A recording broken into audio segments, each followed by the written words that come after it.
Hello guys, welcome back to our channel. இப்போ தான் என்னோடய சேனலை ஃபஸ்ட் டைம் விசிட் பண்ணுறீங்க அப்படின்னா சப்ஸ்கிரைப் பண்ணி வச்சுக்கோங்க. இந்த விலாகில் வந்து சண்டே, மண்டே அண்ட் இன்றைக்கி டியூஸ்டே உள்ள விலாக்ஸ் வந்து பார்க்கலாம். ஸோ வந்து சண்டே வந்து ஹஸ்பண்ட் வந்து வரல, சனிக்கிழமை ஸ்டே பண்ணிட்டாங்க, ஃப்ரெண்ட்ஸோடு சேர்ந்து பாபநாசம் போகிறாங்கன்ட்டு. ஸோ நாங்கள் வந்துட்டு சிக்கன் ரெடி பண்ணோம் சண்டே. ஸோ வந்து அது எப்படி கொஞ்சம் சூப்பராக வர வைக்கிறது அப்படின்றத ஃபஸ்ட்டு சொல்லிடுறேன். நீங்கள் வந்து தக்காளி, வெங்காயம், பூண்டு, இஞ்சி இதெல்லாம் ஃபைன் பேஸ்ட்டாக அரைச்சி வச்சுக்கோங்க. உருளைக்கிழங்கு வெட்டி வச்சுக்கோங்க. நீங்கள் போடுறதா இருந்தால் போடலாம். அதுக்கப்புறம் பொடி ஐட்டம் இருக்குல்ல, வத்தல் பொடி, கொத்தமல்லி பொடி, கரம் மசாலா, இது எல்லாமே எடுத்து வச்சுக்கோங்க. மஞ்சள் பொடி, காயப்பொடி, இது எல்லாமே வந்துட்டு ஜீரகப்பொடி, இதெல்லாம் எடுத்து வச்சுக்கோங்க. கொஞ்சம் சாம்பார் தூளும் ஆட் பண்ணிக்கோங்க. அதுக்கப்புறம் வழக்கம் போல் தாளிக்கிறதுக்குமே கொத்தமல்லி, கருவேப்பிலை, அந்த வெங்காயத்தாள், சோம்பு, கடுகு, 2 வத்தல் இதெல்லாம் போட்டு தாளிச்சிட்டு, அதுக்கப்புறம் வந்து அந்த பொடி ஐட்டம் எடுத்து வச்சுருக்கோம்ல, அதையும் போட்டு நல்லா வறுத்து எடுத்துகிட்டு அதுக்கப்புறம் அந்த பேஸ்ட்டை போட்டு அதுக்கப்புறம் எல்லாம் பண்ணிங்க அப்படின்னா ஃபைனல் அவுட்புட் வந்து ரொம்ப சூப்பராக இருக்கும். திங்கக்கிழமை நைட்டு வரைக்குமே ரொம்ப சூப்பராக இருந்தது அந்த குழம்பு. அப்படியே அதுவும் மறுநாள் இன்னும் டேஸ்ட்டாக இருந்தது. ஸோ அந்த மாதிரி ட்ரை பண்ணி பாருங்கள். ஃபஸ்ட்டு பொடி ஐட்டத்தை எண்ணெயில் போட்டு வறுத்து அதுக்கப்புறம் செஞ்சு பாருங்கள். அதுக்கப்புறம் நம்ம ரீசெண்ட் டேஸில் வந்து நிறைய சீட்ஸ் எல்லாமே ஆன்லைனில் வந்து வாங்கியிருந்தோம். ஸோ அதை எல்லாமே பாத்தி கட்டி ஊனி வச்சுருந்தோம். எல்லாமே வந்து சூப்பராக வந்து க்ரோ ஆயிடுச்சு. என்ன ஒரு சில விதைகள் முன்னாடியே முளைச்சிருச்சு, ஒரு சில விதைகள் பின்னாடி முளைச்சிச்சு. அது ஒரு விதையோட அந்த பருவகாலத்தை பொறுத்து இருந்தது. அதே மாதிரி ரோஸ் செடி இருக்குல்ல, அதுவுமே நல்ல பக்க களைகள் விட்டு ரொம்ப சூப்பராக வருது. ரோஸ் செடிக்கு நீங்கள் வேறு எதுவுமே உரம் அது இதுன்னு போட வேணாம். என்னோடய விலாக்ஸை வந்து நீங்கள் கீப்பப்பாக பார்த்துட்ருக்கீங்க அப்படின்னா நல்லாவே தெரியும். நான் என்னோடய கிச்சன் வேஸ்ட்டு, அந்த பூண்டு உரிக்கிறது, வெங்காயம் உரிக்கிறது, முட்டை ஓடு, இதை தான் வந்துட்டு போடுவேன். அப்புறம் சாணம் தொளித்து ஊற்றுவேன். அப்புறம் சாம்பல் இதெல்லாம் தான் போடுவேன். நல்லாவே செடி வந்து க்ரோ ஆகுது. அப்புறம் இந்த சீசனில் வந்து இந்த மஞ்சள் கலர் கனகான்னு சொல்லுவாங்க, டிசம்பர் கனகாமரம்னு சொல்லுவாங்க, வேலி சுற்றி அப்படி பூத்து கிடக்குது. ரொம்ப சூப்பராக இருக்குது. அதுக்கப்புறம் சண்டே ஒரு மணிக்கு அப்புறம் வந்துட்டு திடீர்னு நம்மளுக்கு தெரிஞ்ச ஒரு பையன் தான் ஃபோன் பண்ணிவிட்டு, நீங்கள் ஹேண்ட்மேட் சோப் ரெடி பண்ணுறீங்க தானே, எனக்கு ஒரு 5 சோப் வேணும்னு ஸ்ட்ரிக்டாக ஆர்டர் பண்ணிட்டாங்க. ஸோ ஓகே அப்படின்னு சொல்லிட்டு குயிக்காக மணியும் சென்ட் பண்ணிட்டாங்க. All in one soap. So வந்து ஆல் இன் ஒன் சோப்போட பெனிஃபிட் என்ன அப்படின்னு சொல்லிட்டு கேட்டாங்க. ஸோ என்ன சொன்னேன் அப்படின்னா, நம்மளோட ஃபேஸில் வந்து பிம்பிள் வராமல் இருக்கும், டார்க் ஸ்பாட் இருந்தால் அது ரெடியூஸ் பண்ணிடும். ஆல் இன் ஒன் அப்படின்றதுனால எல்லா இன்க்ரீடியண்ட்டுமே ஆட் பண்ணியிருப்போம். மெயினாக நம்ம அந்த சார்கோல், மஞ்சிஸ்தான், நீம், ரோஸ் பெட்டல், இந்த மாதிரி இன்க்ரீடியன்ட் வந்து ஆட் பண்ணியிருப்போம். போத் மென் அண்ட் உமன் தான்.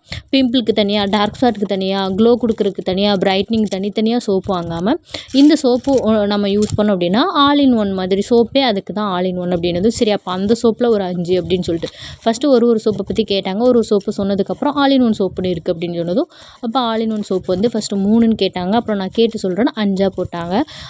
ஸோ அதையுமே பார்சல் பண்ணி அவங்க வந்துட்டு ப்ரொஃபஷ்னலாக அனுப்பி வைங்க, அப்போ தான் அவங்க ஹாஸ்டலில் இருக்கிறதுனால வரும் அப்படின்னு சொல்லிட்டாங்க. ஸோ அதே மாதிரியே பண்ணியாச்சு. உங்களுக்கு எங்களோட சோப்பு வேணும் அப்படின்னா கமெண்ட் பண்ணுங்கள். அதுக்கப்புறம் நெக்ஸ்ட் ஸ்டெப் என்ன பண்ணணும் அப்படின்னு சொல்கிறேன். எங்களோட சோப் வந்து ஃப்ராக்ரன்ஸ் ஃப்ரீ, எசென்ஷியல் ஆயில் இது எதுவுமே இல்லாமல் நேச்சுரல் இன்க்ரீடியன்ட், நேச்சுரல் ஃப்ராக்ரண்ட்டுக்காக ஜவ்வாதி, ஏலக்காய் பவுடர் இதை ஆட் பண்ணுவோம். பியூர் கோகோனட் ஆயிலில் ரெடி பண்ணுறோம். ஸோ உங்களுக்கு வந்து எங்களோட சோப்ஸ் அண்ட் வந்து ஹேண்ட்மேட் சோப்ஸ் இருக்குது, ஃபேஸ் க்ளோ ஆயில் இருக்குது, 60 ஹெர்ப்ஸ் ஹேர் ஆயிலுமே இருக்குது. இந்த மாதிரி ஈவன் என்னோடய சேனலை வந்து செக் பண்ணிங்க அப்படின்னா நிறைய ப்ராடக்ட் இருக்குது. ஸோ உங்களுக்கு எங்களோட ப்ராடக்ட் வேணும் அப்படின்னா திரும்பவும் சொல்கிறேன், கமெண்ட் பண்ணிக்கோங்க. ஸோ உங்களுக்கு எல்லாமே ஃபஸ்ட்டு பேக்கிங் எப்படி பண்ணோம் அப்படின்னா 5 சோப்பு அப்படியே வச்சாச்சு. குட்டி பாக்ஸ் தேடினேன், இல்லை சரி இதிலே வச்சிடலான்ட்டு 5 அப்படி நெட்டிக்காக வச்சிட்டேன். ஏன்னா அப்போ தான் டேமேஜ் ஆகாமல் போகும் அப்படின்றதுனால. ஸோ தென்காசிக்கு தான் அனுப்புகிறோம். ஸோ அதனால் பில்லு, அப்புறம் கார்டு இதெல்லாம் வச்சுட்டு பேக் பண்ணி அட்ரஸ் எல்லாம் ஒட்டி நம்மளோட லேபிளும் ஒட்டி நீட்டாக ப்ரெசென்ட் பண்ணியாச்சு. ஸோ அதுக்கப்புறம் இந்த பேக்கிங் வீடியோ எடுத்திருந்தேன். ஸோ அதை வச்சு வந்து ஒரு ஷார்ட்ஸும் அப்லோட் பண்ணேன். அந்த ஷார்ட்ஸ் வந்து இந்த வீடியோ எண்டானதுக்கப்புறம் உங்களுக்கு வந்து ஷோ ஆகும், பார்த்து தெரிஞ்சுக்கோங்க. மேக்ஸிமம் வந்து எனக்கு ஆர்டர் வருது அப்படின்னா அதை அன்னைக்கே ஆர்டர் பேக் பண்ணி வச்சுருவேன். ஸோ அதுதான் வந்து எனக்கு ஒரு இது, நானே ரெடி பண்ணுவேன். ப்ராடக்ட் கலெக்ட் பண்ணுறதா இருக்கட்டும், அதை ரெடி பண்ணுறதா இருக்கட்டும், அதை பேக் பண்ணுறதா இருக்கட்டும், எல்லாமே நான் தான் பண்ணுவேன். எனக்கு முழு திருப்தியாக இருக்கும். என்னோடய பிஸ்னஸை நான் இப்படி தான் கண்டினியூ பண்ணியிருக்கேன். இப்போ அந்த வீடியோவை பார்க்கலாம், எப்படி இருக்குன்னு சொல்லுங்கள். ஹாய் ஹலோ கைஸ், இன்றைக்கி ஒரு ஆர்டர் பேக்கிங் வீடியோ பார்க்கலாம். ஸோ இந்த சோப் வந்துட்டு ஆல் இன் ஒன் சோப்பு.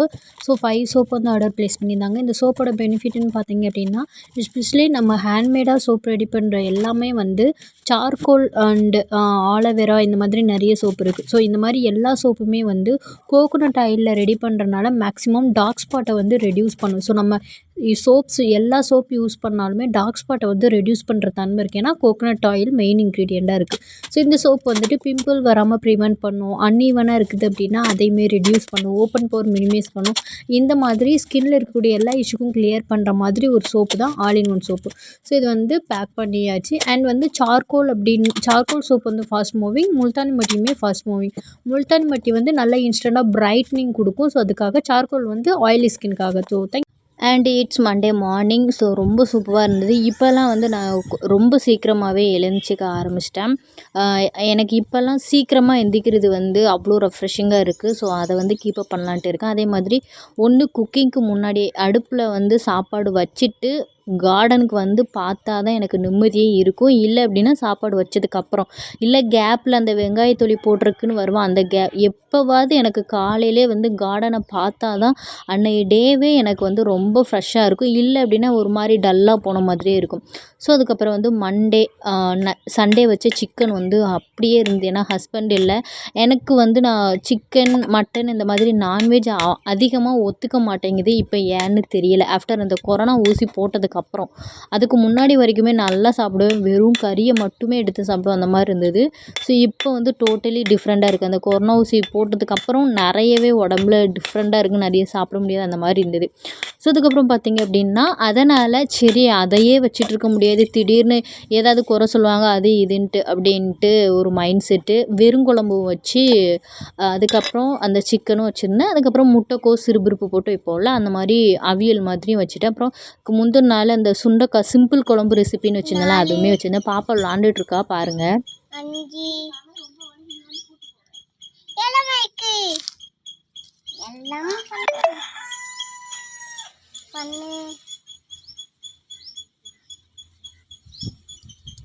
நாலு, அஞ்சு, மூணு,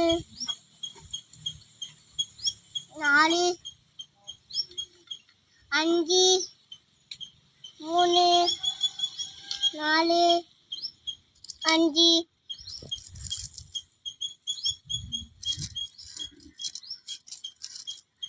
கீழே ரவுண்டாக இருக்க அந்த டப்பா தான் வந்து கேட்காம அதுக்கு மேலே செர்ரி நட்ஸ் எல்லாம் வச்சுருக்காங்க. எனக்கு பர்த்டேவா அதனால் ப்ரிப்பேர் பண்ணுறாங்க.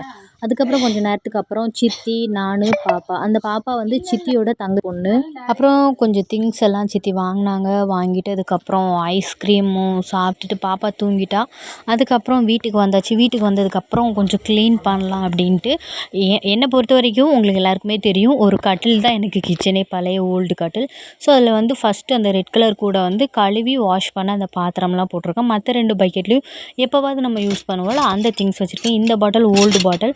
ஸோ கரண்டி எல்லாம் உள்ளே இருந்துச்சுன்னா அது எடுக்கிறது கஷ்டமாக இருக்குது அப்படின்னுட்டு அதில் கரண்டி எல்லாம் போட்டு வச்சுருக்கேன். அப்புறம் ஒரு சின்ன பிளேட் வைக்கிற மாதிரி ஒரு இது, அதுவும் மீஷோவில் தான் பை பண்ணியிருந்தேன். அப்புறம் பலகை வந்து இந்த பக்கம் இருந்தது, அது அந்த பக்கம் வச்சுட்டு 3 மிக்ஸி, நீடடாக இருக்கக்கூடிய 2 கத்தி, லைட்டர் இதெல்லாம் வச்சுருக்கேன். இங்கே வந்து காய்கறி வைக்கிற இந்த 3 ஸ்டாண்ட் இதெல்லாம் வச்சுருக்கேன். அண்ட் நெக்ஸ்ட் டே ஸ்டார்ட் ஆயிடுச்சு. அதாவது இன்றைக்கி செவ்வாய்க்கிழமை ஸ்டார்ட் ஆயிடுச்சு. இன்றைக்கி வந்து மார்னிங்கே ஃபிக்ஸ் பண்ணிட்டேன், தேங்காய் பால் சாதம் பண்ணலாம் அப்படின்ட்டு. ஏன்னா நான் இது வரைக்கும் தேங்காய் பால் சாதம் ரெடி பண்ணதும் இல்லை, சாப்பிட்டதும் இல்லை. ரீசெண்டாக யூடியூப்பில் பார்க்கும்போது இது எனக்கு பார்த்தோன்னே பிடிச்சிருந்துச்சின்னு தேங்காய் பால் சாதம் அப்படின்ட்டு ஒரு தேங்காய் எடுத்துகிட்டேன். அதில் 1.25 உடச்சிட்டு 1.25 தேங்காவை நல்லா கீறி ஃபைன் பேஸ்ட்டாக அரைச்சி நல்லா ஒரு 3 வாட்டி நல்லாவே அரைச்சி அதில் இருக்கக்கூடிய அந்த பால் எல்லாமே எடுத்துட்டேன். நம்ம 3 டைம் வாஷ் பண்ணோம் அப்படின்னா கண்டிப்பாக அதில் ஒரு 1/4 பங்கு வந்து வாட்டர் தனியாக, அந்த தேங்காய் பால் தனியாக வந்துடும். ஸோ அந்த மாதிரி தான் வந்து எனக்குமே கிடச்சிது. ரொம்ப தண்ணி ஊற்றி அரைக்காமல் ஒரு 3 வாட்டி அரைச்சாலே போதுமானது. ஸோ அதுக்கு வந்து பூண்டு, இஞ்சி இதெல்லாம் கொஞ்சம் கட் பண்ணி வச்சுட்டேன். 3 தக்காளி, 2 பல்லாரி இதையுமே வந்துட்டு நான் வாஷ் பண்ணி கட் பண்ணி வச்சுட்டேன்.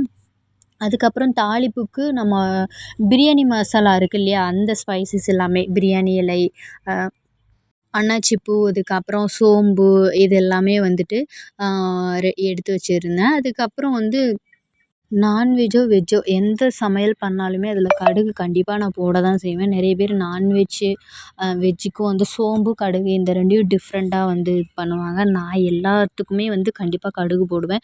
கடுகு வந்து கடுகு சிறுத்தாலும் காரம் குறையாதுன்னு சொல்லுவாங்கல்ல, அந்த மாதிரி கடுகு வந்து அந்த எலும்புகளுக்கு வந்து சத்து குடுக்கக்கூடிய அந்த இது வந்து அதுக்கு ரொம்பவே அதிகம். ஸோ, அது வந்து கண்டிப்பா டெய்லி கொஞ்சமாவது சேர்த்துக்கோங்க. ரொம்பவே நல்லது. ஸோ, இதெல்லாமே ஃபைனலி எல்லாம் ரெடி பண்ணிட்டேன். இப்போலாம் வந்து எல்லாம் ரெடி பண்ணிட்டு தான் நான் வந்து சமைக்கிறதுக்கே ஆரம்பிக்கிறேன். முன்னாடி வந்து அடுப்பில போட்டே அப்படியே கட் பண்ணி போடுவேன். இப்படி பண்ணா கேஸ் வந்து கொஞ்சம் சீக்கிரம் காலியாகாம இருக்கும். குக்கிங் பண்ணுறதுக்கும் ரொம்ப நல்லாயிருக்கு. அதுக்கப்புறம் ஃப்ரெஷ்ஷாக கருவேப்பிலையும் உருவியாச்சு. இப்போ எப்படி பண்ணுறேன்னு நான் உங்களுக்கு சொல்லி தரட்டா? ஒரு பாத்திரத்த எடுத்துக்கோங்க. அதில் வந்து நீங்கள் என்ன யூஸ் பண்ணுவீங்களோ அத போட்டுக்கோங்க. இந்த கரண்டி எல்லாமே இப்போ நான் ரீசெண்டாக மீஷோவில் தான் பை பண்ணது. மீஷோவில் இப்போ ரீசெண்டாக ஒரு சில ப்ராடக்ட் வந்து ஆர்டர் ப்ளேஸ் பண்ணியிருக்கேன். ஸோ, அந்த ப்ராடக்ட்ட பற்றின டீட்டெயில் வந்து இன்னொரு வீடியோவில் உங்களுக்கு வரும். ஸோ, ஆயில் போட்டுட்டு அதுக்கப்புறம் நான் வந்துட்டு நம்ப தாளிக்கிறதுக்கு எடுத்து வச்சிருந்தோம்ல அந்த பிரியாணி ஸ்பைசஸ் லைக் அந்த இது எல்லாமே ஆட் பண்ணிக்கோங்க. எப்போவுமே தாளிக்கும்போது ஒரு 2 வத்தல் பிச்சோ முழுசாவோ போட்டுக்கோங்க. ரொம்பவே நல்லாயிருக்கும். ஸோ, கொஞ்சமாக மிளகுமே நான் ஆட் பண்ணியிருக்கேன். அதுவுமே நல்லாயிருக்கும் அப்படின்றனால. ஸோ, இதெல்லாம் ஆட் பண்ணிவிட்டு இது ஓரளவுக்கு நல்லா பொரிஞ்சதுக்கப்புறம் ஒரு நல்ல வாசனை வரும். ஸோ, இதெல்லாம் போட்டுட்டு அதுக்கப்புறம் வந்து வெங்காயம் போட்டுக்கோங்க. வெங்காயம் அதாவது பல்லாரி போட்டு அதையுமே நல்லா வதக்கி எடுத்துக்கோங்க. வதக்கி எடுத்ததுக்கப்புறம் வந்துட்டு உங்களுக்கு வதங்குறதுக்கு டக்குன்னு வதங்கணும் அப்படின்னா உப்பு சேர்த்துக்கோங்க. பல்லாரி வதங்கினதுக்கப்புறம் தக்காளியும் போட்டு நல்லா வதக்கிட்டு கொஞ்சம் உப்பு போட்டுட்டு அதுக்கப்புறம் மூடி வச்சிடலாம். கொஞ்சம் நல்லா குக் ஆகட்டும் அப்படின்ட்டு. எண்ணெயிலே வதக்கணும் அப்படின்ட்டு இல்லை. ஸோ, இதுக்கப்புறம் வந்து பச்சை மிளகா, இஞ்சி, பூண்டு இதெல்லாம் கட் பண்ணி வச்சிருக்கோம்ல, கருவேப்பிலை இது எல்லாமே போட்டு இதையுமே நல்லா வதக்கி வச்சுக்கோங்க. பார்த்து பத்திரமா. ஏன்னா வந்து மிளகா அதுக்கப்புறம் வந்து மிளகு இது 2மே வந்து தெறிக்கும். ஸோ, அது வந்து பார்த்து வச்சுக்கோங்க. அதுக்கப்புறம் முன்னாடி சொன்ன மாதிரி ஆனியன், தக்காளி இதெல்லாமே போட்டுட்டு நல்லா வதக்கினதுக்கப்புறம் வந்து ரைஸ் போட்டு அதை எல்லாமே ஒரு கிளறிக்கோங்க. அப்போ தான் கொஞ்சம் ஈவனாக இருக்கும். இல்லைன்னா அந்த ஸ்பைசஸோட ஸ்மெல் வந்து ஒரு பக்கம் சேர்ந்தும் ஒரு பக்கம் சேராமலுமே இருக்கும். இந்த பிரியாணி இந்த மாதிரி 1 பாட் ரைஸ் இந்த மாதிரி பண்ணுறீங்க அப்படின்னா கண்டிப்பாக அந்த மிக்ஸ் பண்ணுறது வந்து ரொம்ப முக்கியம். இல்லை அப்படின்னா ஒரு பக்கம் மிக்ஸ் ஆகி இன்னொரு பக்கம் மிக்ஸ் ஆகாமல் அந்த மாதிரி இருக்கும். லைக் அந்த மாதிரி தப்பு பண்ணாமல் இந்த மாதிரி பண்ணிக்கோங்க. வெங்காயம் ரொம்ப பொன்னிறமாக வதங்கணுமா அப்படின்றதெல்லாம் எனக்கு கிளியராக தெரியலை. ஓரளவு வதக்கிக்கோங்க. ஏன்னா நான் ஃபஸ்ட் டைம் ரெடி பண்ணுறேன். ஸோ, தேங்காய் பால் சாதத்தை பொறுத்த வரைக்கும் பிரியாணி செய்கிறோம்ல அதே மாதிரி. பட் அதுக்கு பதிலாக நம்ம வந்து தேங்காய் பால்லையே சாதத்தை கொஞ்சம் வேக வச்சுக்கணும். அதாவது இப்போ வந்து 1 டம்ளர் அரிசி எடுக்கிறோம் அப்படின்னா 2 டம்ளர் கிட்ட வந்து பால் எடுத்துக்கணும். ஒரு 1/4 டம்ளர் கிட்ட வெறும் தண்ணி அந்த மாதிரி சேர்த்துக்கணும். டேஸ்ட்டே வந்து நல்லா சூப்பராக இருந்தது. அவுட்புட்டுமே ரொம்ப நல்லா இருந்தது. ஸோ, அந்த மாதிரி தான். ஸோ, இப்போது தக்காளி போட்டு இதையுமே வதக்கி மூடி வச்சுக்கணும். ஸோ, அந்த மாதிரி. அண்ட் நெக்ஸ்ட்டு வந்து இந்த தேங்காய் பால் சாதத்துக்கு வந்து பால் எடுத்துகிட்டு அந்த தேங்காய் அந்த துருவல் மாதிரி இருக்குது இல்லையா, அதை வந்து ஒரு தேங்காய் வறுவல் மாதிரி செய்யலாம். ரொம்ப சூப்பராக இருக்கும். நாகர்கோயிலேருந்து நான் ஹாஸ்டலில் ஸ்டே பண்ணி படிக்கும்போது அங்கே ஒரு புரோட்டா வாங்குவோம். அந்த புரோட்டாவுக்கு வந்து இந்த தேங்காய் பொடின்னு சொல்லிட்டே தருவாங்க. ஸோ, அது சூப்பராக இருக்கும். அது எப்படின்னா கொஞ்சம் எண்ணெய் ஊற்றி அதில் வந்து கரம் மசாலா போட்டுக்கலாம். இல்லை அப்படின்னா நம்மளுக்கு ஃப்ளேவருக்கு ஏற்ற மாதிரி நான் இன்றைக்கி வந்து கொஞ்சம் சாம்பார் தூள், வத்தல் தூள், அதுக்கப்புறம் மஞ்சள் தூள் இதெல்லாமே போட்டுட்டு கொஞ்சம் அந்த இதில் எண்ணெயில் பொரியணும்னு சொல்லுவாங்க. அதுக்கப்புறம் வந்து அந்த தேங்காய் பொடி இருக்குது இல்லையா, ஸோ அதையுமே போட்டு அதில் நல்லா ஃப்ரை பண்ணிடுங்க. ஃப்ரை பண்ணிட்டீங்க அப்படின்னா நல்ல ஒரு மணம் வரும். இது வந்து அந்த தேங்காய் பால் சாதத்து கூட சாப்பிட்றதுக்கு ரொம்ப சூப்பராக இருக்கும். ஸோ, இந்த தேங்காய் பொடி இந்த டிஷ்ஷு வந்து நாகர்கோயிலேருந்து நான் கற்றுக்கிட்டது. இதுக்கு இது சூட் ஆகுமா அப்படின்றது எனக்கு தெரியல. தேங்காய் பொடியை வேஸ்ட் பண்ண வேணாம்னு இன்றைக்கி செஞ்சுருந்தேன். ஆனால் பட் அது கூட மிக்ஸ் பண்ணி சாப்பிட்றதுக்கு ரொம்பவே சூப்பராக இருந்துச்சு. இதுக்கு தேவையான அளவு உப்பு போட்டுக்கலாம். உப்பு போட்டுட்டு கொஞ்சம் எண்ணெய் இதுக்கு ஜாஸ்தியாக தேவைப்படும். ஸோ, அந்த மாதிரி பண்ணிங்க அப்படின்னா ரொம்பவே நல்லா வந்துடும். இப்போ ஃபைனலாக இங்கே வந்து அரிசியை போட்டு நல்லா மிக்ஸ் பண்ணியிருக்கேனா, திரும்ப வந்து மிக்ஸ் பண்ணதுக்கப்புறம் தேங்காய் பாலை ஊற்றி கொஞ்சமாக தண்ணி ஊற்றி அதையுமே மூடி வச்சுட்டு உப்பு ஆல்ரெடி நான் சேர்த்துட்டேன். ஸோ, அதுக்கப்புறம் நெய் இருந்தால் தாராளமாக நெய் போட்டுக்கலாம். என்கிட்ட நெய் வந்து காலியாகிடுச்சு. நம்ம தான் ரீசெண்டாக 100 டைம் மாய்ஸ்சரைசர் செஞ்சோமே, ஸோ அதிலேயே ஃபுல்லாக காலி பண்ணிட்டேன். ஸோ, என்கிட்ட சுத்தமாக இல்லை. அதனால் நீங்கள் போடுறதா இருந்தால் போட்டுக்கலாம். ஏன்னா வந்து இது ஆல்ரெடி நம்ம எவ்வளோ கம்மியாக ஆயில் சேர்த்தாலுமே ஃபைனலாக இது கொஞ்சம் ஆயிலியாக தான் இருக்கும். ஏன்னா அந்த தேங்காய் பாலில் வந்து நிறைய அந்த கோகோனட் ஆயில் அந்த கண்டென்ட் அதிகமாக இருக்கும். ஸோ அதனால் நீங்கள் பார்த்தே இது பண்ணிக்கலாம். ஸோ அந்த மாதிரி ரொம்ப டேஸ்ட்டாக இருக்கும். ஆனால் ரொம்ப சத்தான ஒரு ஃபுட்டும் கூட சொல்லலாம். ரொம்ப நல்லா இருந்துச்சு. எனக்கு தெரிஞ்சு நான் ஒரு குழம்பும் கூட்டும் வைக்கிற டைம்லேயே இதில் தேங்காய் பால் எடுத்து அது இதுன்னு பண்ணியே டைம் ஆயிடுச்சு. இதுக்கு நான் ஒரு கூட்டு குழம்பு சாதமே வச்சுக்கலாமோ அப்படின்ற மாதிரி எனக்கு தோணிடுச்சு. பட் டேஸ்ட்டு சாப்பிடும்போது டேஸ்ட்டை பார்த்தோன்னே இன்னுமே சூப்பராக இருந்தது. ஃபைனலாக கொஞ்சம் மஞ்சள் பொடியும் வத்தல் பொடியும் போட்டிருந்தேன்.